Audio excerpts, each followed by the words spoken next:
support. And if you look at the IDSA or American Thoracic Society guidelines, it has a 1 major and 3 minor, obviously. So this patient had the severe community-acquired pneumonia, and this patient needs ICU or intensive respiratory or vasopressor support.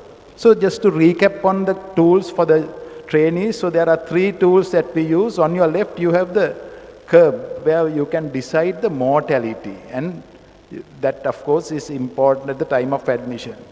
If the patient needs ICU admissions, I think the intensivist anesthetist would be more interested in the IDSA ATS criteria, see whether the patient has got a major, minor criteria, and the predict the need for vasopressors and respiratory escalations. You use a smart cop. So these are the 3 tools that we use. So 3 tools tell us different things, but you can either a smart doctor will detect a patient rather than tools of a patient who has got a respiratory distress coming with pneumonia.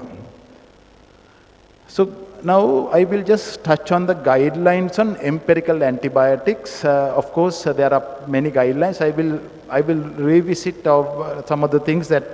So now these are the principles that guide the selection of empirical antibiotics. Likely pathogens, right? This is a community-acquired pneumonia, so we all know what are the possibilities.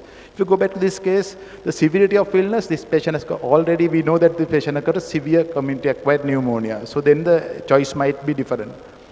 If you look at the local epidemiology and resistance, we do not, sometimes we do have the antibiograms and the local patterns that makes our lives easy to decide.